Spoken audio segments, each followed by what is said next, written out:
तो दोस्तों आज की इस वीडियो के अंदर हम बात करेंगे लैंड पुलिंग के बारे में। तो दोस्तों ये जो लैंड पुलिंग है ना, इसमें दोनों ही चीजें आपको मिलने वाली है। एक तरफ आपको फायदा मिलेगा तो दूसरी तरफ नुकसान। जैसा कि आपने अभी थंबनेल पे पढ़ ही लिया है कि लाखों लोग जो है बेघर हो जाएंगे। तो दोस्तों मैं आपको एक चीज बताना चाहूंगा कि हमें लैंड पुलिंग के बारे में पहले सारी जानकारी लेनी होगी। आखिर लैंड पुलिंग क्या है, क्यों की जा रही है और इसका जो श्रेय है वो किसे जाता है। तो दोस्तों वीडियो स्टार्ट करने से पहले मैं आपको एक चीज बता दूं कि अगर आप इस चैनल पर नए हैं तो चैनल को सब्सक्राइब कर दीजिए, साथ के साथ वीडियो के अंत तक बने रहें क्योंकि इसके अंदर आपको मिलने वाली है पूरी जानकारी। नमस्कार दोस्तों, मेरा नाम सचिन राजपूत है, आप देख रहे हैं टेक्निकल सफारी। तो दोस्तों बात ऐसी है कि जो डीडीए जो है ये लैंड पुलिंग करती है दिल्ली के अंदर।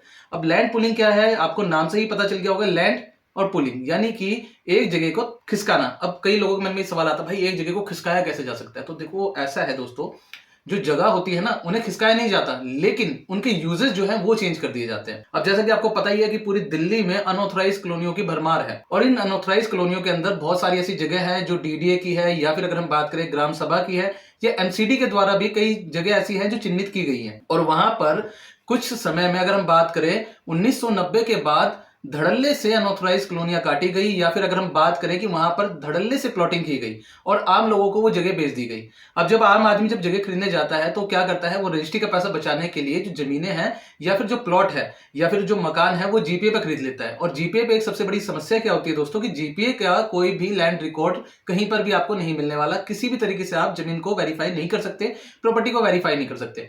ऐसे में क्या है कि आपको बहुत सारी ऐसी गलत जगह है जो कि आपको बेच दी जाती है या फिर सरकारी जगह बेच दी जाती है या फिर अगर हम बात करें कि कृषि योग्य भूमि जिसे हम कहते हैं कि वन विभाग क्षेत्र के अंदर आती है, वो आपको बेच दी जाती है। अब जो एग्रीकल्चर लैंड होता है दोस्तों, तो मैं आपको बता दूं एग्रीकल्चर लैंड पे आप अपना रेजिडेंशियल घर या रेजिडेंशियल मकान नहीं बना सकते हैं, क्योंकि उसके लिए सबसे पहले आपको आपका लैंड यूज चेंज कराना होता है। यानी कि अब हम कृषि की खेती की जमीन को चेंज करा के रेजिडेंशियल प्लॉट में आपको कराना है, तो उसके लिए कुछ स्टैंप ड्यूटी या फिर अगर हम कुछ कहें कि कुछ फीस आती है जो कि गवर्नमेंट को पे करनी होती है और कुछ डॉक्यूमेंट्स देने होते हैं। तो ऐसा लोग नहीं करते हैं और कच्ची कॉलोनियों में धड़ल्ले से मकान बना देते हैं। अब यहाँ पर समस्या क्या आ रही है दोस्तों, सबसे पहले मैं समस्याओं के ऊपर बात करूंगा कि यहाँ पर समस्या क्या आ रही है कि पूरी दिल्ली भर में एक नहीं सैकड़ों मकान ऐसे हैं या फिर अगर हम बात करें हजारों मकान ऐसे हैं जहां पर लोग बिजली के कनेक्शन जो है अप्लाई कर रहे हैं, लेकिन उनका बिजली का कनेक्शन नहीं लग रहा है। उन्हें या तो नोटिफिकेशन आ रहा है जो बिजली विभाग है, यानी कि हो सकता है आपके एरिया में अलग अलग बिजली विभाग हो, किसी में टाटा हो, किसी में बीएसईएस राजधानी हो, तो वहां से उनके पास जो लेटर आ रहा है या फिर नोटिफिकेशन आ रहा है कि आपका जो एरिया है वो अंडर लैंड पुलिंग है और आपके यहाँ पर हम बिजली का कनेक्शन नहीं दे सकते हैं। अब लोगों को समझ में नहीं आता कि भाई अंडर लैंड पुलिंग है, इसका मतलब क्या है। तो दोस्तों मैं आपको बता दूं कि ये वो सारी जगह है जिनके ऊपर गवर्नमेंट जो है लैंड पुलिंग कर रही हो। लैंड पुलिंग का जो मकसद है डीडीए का या फिर अगर हम बात करें गवर्नमेंट का, तो दोस्तों ऐसा होता है कि जितनी भी कच्ची कॉलोनियां हैं, जितने भी एरिया हैं, वहां पर बेसिक सुविधाओं की बहुत ज्यादा कमी पाई जाती है, अभाव पाया जाता है। अगर हम बात करें आपके आसपास हॉस्पिटल नहीं होते, आपके आसपास स्कूल्स नहीं होते, आपके आसपास फायर स्टेशंस नहीं होते, आपके आसपास कोई यूनिवर्सिटी नहीं होती, आपके आसपास बेसिक बहुत सारी ऐसी सुविधाएं हैं जिनकी हम बात करें नहीं हो पाती है। और लैंड पुलिंग के अंदर क्या होता है कि जो डीडीए है वो किसानों से उनकी जमीनें लेता है और जमीन लेने के बाद उसका कुछ हिस्सा जो है वो रेजिडेंशियल के लिए काट देता है, यानी कि रेजिडेंशियल के लिए निकाल देता है कि यहां पर आप आवासीय मकान बना सकते हैं और यहां पर आप रह सकते हैं। कुछ हिस्से पे लैंड पुलिंग पे क्या होता है, कुछ कमर्शियल स्पेस बनाए जाते हैं, जैसे मार्केटें बनाई गई या फिर अगर हम बात करें कि कमर्शियल बिल्डिंग बनाई गई। और इसके अलावा जो बाकी कुछ हिस्सा बचता है उसमें क्या होता है कि जो बेसिक सुविधाएं होती है जैसे हॉस्पिटल, स्कूल, कॉलेजेस, ये सारी चीजें होती है। साथ के साथ यहाँ पर पुलिस स्टेशन, फायर स्टेशन, ये सारी सुविधाएं आपकी वहां पर होती है।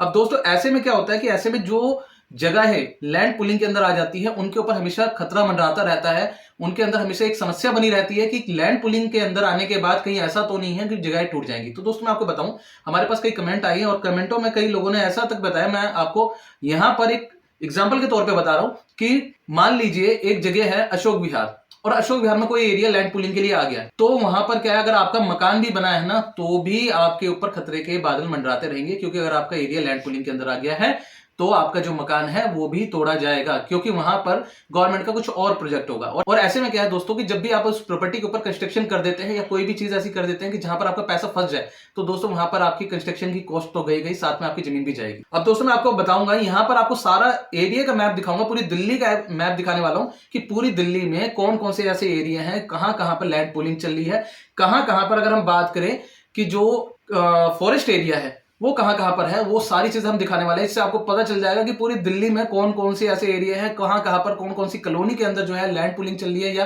कृषि योग्य भूमि है जहां पर आपके पास आपका घर या फिर आपको प्रॉपर्टी बेच दी गई है। तो दोस्तों ऐसे में बताऊं, आप इस मैप को देखकर सारी जानकारी ले सकते हैं। साथ के साथ अगर आपने किसी कच्ची कॉलोनी में या दिल्ली के किसी भी एरिया में आपका घर है या आपके किसी रिलेटिव का है, तो उसे ये वीडियो जरूर शेयर कीजिएगा, क्योंकि उसे पता होना चाहिए कहीं ऐसा तो नहीं है कि उसने अपनी जीवन भर की कमाई जो है वहां इन्वेस्ट कर रखी है या इन्वेस्ट करने वाला है, तो आप उसकी ऐसी कमाई बचा सकते हैं। तो चलिए आइए हम देखते हैं मैप पर कि आखिर कौन कौन से एरिया जो है वो लैंड पुलिंग के अंदर आ रहे हैं। तो दोस्तों यहाँ पर हमने ये मैप खोल लिया है, आप देख पा रहे होंगे यहाँ पर आपको ये पूरा का पूरा मैप दिख रहा है। ये पूरी दिल्ली का मैप है दोस्तों, और पूरी दिल्ली के मैप में आपको यहाँ दिख रहा होगा P1, P2, एन जोन। तो यहाँ पर सारे एरियो के नाम लिखे, आप देख पा रहे होंगे छोटे छोटे करके बहुत सारे एरियो के नाम लिखे हैं। और इससे पहले मैं आपको एक चीज बताना चाहूंगा कि आपको अगर लैंड पुलिंग समझनी है या फिर आपको ये डिटेल्स के बारे में समझना है, तो आपको यहाँ पर देखना होगा कि यहाँ पर क्या है। यहाँ पर इन्होंने बाउंड्रीज बता रखी है कि कौन से एरिया की या कौन से गांव की कहां तक बाउंड्री है। उसके अलावा जो ये ब्लू कलर में दिखा रखा है, ब्लू कलर में ये जोन दे रखे हैं। आपने कई बार सुना होगा भाई P2 जोन में जो है लैंड पुलिंग चल रही है, या P1 जोन में। अब लोगों को पता ही नहीं है भाई कि ये जोन क्या है, तो आप यहां से देख सकते हैं। तो यहाँ पर आपको देखने को मिलेगा कि विलेज बाउंड्री भी यहाँ पर दे रखी है। साथ के साथ यहाँ पर जो येलो एरिया है वो सारा का सारा लैंड पुलिंग के अंदर है, यानी कि जितना भी येलो एरिया आपको यहाँ दिखेगा वो सारे एरिया के अंदर लैंड पुलिंग दिल्ली के अंदर चल रही है, या फिर भविष्य के कुछ महीनों के अंदर यहाँ पर लैंड पुलिंग होगी। इसके अलावा हम यहाँ पर बात करेंगे जो ग्रीन एरिया है, ये ग्रीन बेल्ट है, जिसे हम कह सकते हैं फॉरेस्ट लैंड, यानी कि अगर आप फॉरेस्ट लैंड की जमीन पर अगर आप बसे हैं तो आपको यहाँ पर ये दिख जाएगा। और यहाँ पर दोस्तों यहाँ पर आप देख पा रहे होंगे कि यहाँ पर लाइट ग्रीन कलर जो है वो दर्शाता है जो विलेज हैं, जो लाल डोरा के विलेजेस हैं उनको। तो दोस्तों यहाँ पर हमारे लिए समझना आसान हो जाएगा मैप को। चलिए अब मैप को देखते हैं। सबसे पहले आप यहाँ पर ऊपर से देख पा रहे होंगे, यहाँ पर हम ये दिखाते हैं, आप एरिया जो है अपने आप यहाँ से चूज कर सकते हैं, यहाँ से देख सकते हैं। यहाँ पर आपको एरिया का नाम दिख रहा है, जो ये ग्रीन बेल्ट में आ रहे हैं ना, जो डार्क ग्रीन कलर है। तो दोस्तों ये डार्क ग्रीन कलर जो है वो फॉरेस्ट लैंड के हैं, यानी कि ग्रीन एरिया है। और यहाँ पर जो है आने वाले टाइम पे डीडी या गवर्नमेंट जो है एक्शन लेगी। अगर यहाँ पर कोई प्रॉपर्टी ग्रीन एरिया के अंदर या फिर फॉरेस्ट लैंड के अंदर जो पाई गई तो उसके ऊपर एक्शन होगा। कई लोगों का कमेंट आता है दोस्तों कि कहते हैं कि है ना भाई, आप जो चीजें बताते हो ना वो सुनने में अच्छी लगती है, आप तो लोगों को डरा रहे हो, आप तो ऐसी चीजें बता रहे हो कि लोग जो है प्रॉपर्टी नहीं ले पाएंगे। तो दोस्तों मैं आपको एक चीज बता दूं, मेरा काम है आपको अवेयर करना। क्योंकि क्या है, मेरा फोकस ये नहीं है कि आप पैसा कैसे बनाओगे, मेरा फोकस ये है कि आपकी जिंदगी भर की जो कमाई है, जिंदगी भर का जो पैसा है, उसे आप कैसे बचाओगे। कहीं ऐसा ना हो एक झटके में वो सारा पैसा जो है बिल्कुल जीरो हो जाए, राख का ढेर हो जाए। तो दोस्तों मैं आपको बताऊं, आप जब भी किसी प्रॉपर्टी को लेते हैं ना, तो आपको उसके बारे में पूरी जानकारी पता होनी चाहिए कि आपके पास जो जगह है, जो लैंड है, वो जो है सरकारी तो नहीं है, वो कहीं ऐसा तो नहीं है कि वो ग्रीन जोन में आ रहा हो या फिर कोई ऐसी किसी योजना के अंदर आ रहा हो। क्योंकि अगर ऐसा निकला तो आप अपनी प्रॉपर्टी से हाथ धो बैठेंगे। तो चलिए दोबारा मैप पर आते हैं। तो दोस्तों यहाँ पर आप देख पा रहे हैं कि यहाँ पर हमने ग्रीन बेल्ट का दिखा दिया, प्लस यहाँ पर आपको ये येलो एरिया जितना भी दिख रहा है, उस सारे येलो एरिया के अंदर आपके जितने भी एरिया आ रहे हैं वो सारे के सारे लैंड पुलिंग के अंदर आ रहे हैं। और यहाँ पर क्या है, ऑलरेडी पूरे एरिया की बात नहीं करूंगा दोस्तों, हो सकता है आपका जो मकान है उस पर मीटर ना लग पा रहा हो, लेकिन आपके पड़ोसी के मकान पे मीटर लग पा रहा हो, यानी कि आपका पड़ोसी जो है वो उस एरिया से, यानी कि लैंड पुलिंग एरिया से बाहर, और आपका जो एरिया है वो लैंड पुलिंग के अंदर आ रहा है। अब इसके बाद हम बात करेंगे दोस्तों कि यहाँ पर हमें है ना, अगर आपके एरिया का आपको जोन नहीं पता है कि कौन से जोन के तहत जो है आपका एरिया आ रहा है, तो मैं आपको बता दूं, ये जैसे कि यहाँ पर ब्लू लाइन दिख रही है और इसके बीच में आपको यहाँ पर ये एरिया दिख रहा है P2, यानी कि ये P2 जोन है, और ऐसे ही P1 जोन है, और ऐसे ही आपको ये सारे जोन यहाँ पर मिलने वाले हैं। और दोस्तों मैं आपको एक चीज और बताना चाहूंगा, क्योंकि इस वीडियो के बाद मैं आपके लिए कोशिश करूंगा हर एक विलेज, हर एक एरिया के लिए अलग से मैप लाने की कोशिश करूंगा कि जहां पर आपको सारी की सारी इंफॉर्मेशन मिल सके कि आपका कौन सा ऐसा एरिया है जो लैंड पुलिंग के अंदर आ रहा है, कितनी उसकी बाउंड्री है, क्या उसके डायमीटर्स हैं, ये सारी चीजें मैं आपको उसके अंदर बताने वाला हूं। तो दोस्तों सबसे पहले तो ये है कि आपको अगर ये मैप चाहिए तो इस मैप का आप यहां से स्क्रीनशॉट ले सकते हैं, और अदरवाइज अगर आपको ये मैप को यहां से समझ में नहीं आ रहा है तो मैं इसका जो लिंक है वो डिस्क्रिप्शन में दे दूंगा, आप वहां से ये मैप जो है वो डाउनलोड कर सकते हैं। साथ ही साथ दोस्तों मैं आपको बता दूं कि अगर आप कोई प्रॉपर्टी लेने के लिए प्लान कर रहे हैं या फिर आपने कोई प्रॉपर्टी ले रखी है, तो जल्द से जल्द उसके लैंड रिकॉर्ड जरूर चेक कराएं, उसके पेपर जरूर चेक कराएं। साथ के साथ आपको मैं एक चीज और बताना चाहूंगा कि अगर आप किसी कच्ची कॉलोनी में रह रहे हैं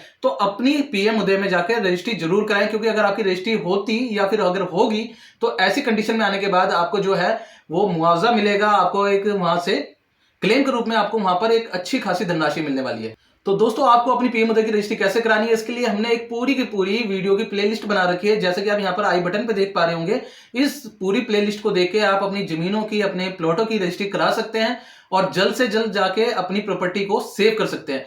तो आई होप दोस्तों आपको हमारी ये जानकारी भरी वीडियो पसंद आई होगी। अगर आपको हमारी ये वीडियो पसंद आई है तो वीडियो को लाइक, शेयर और कमेंट करना ना भूलें। साथ के साथ चैनल को सब्सक्राइब करके चैनल के साथ जुड़े रहें और बेल आइकन प्रेस कर दीजिए, क्योंकि ऐसी वीडियो मैं आपके लिए लाता हूं सबसे पहले।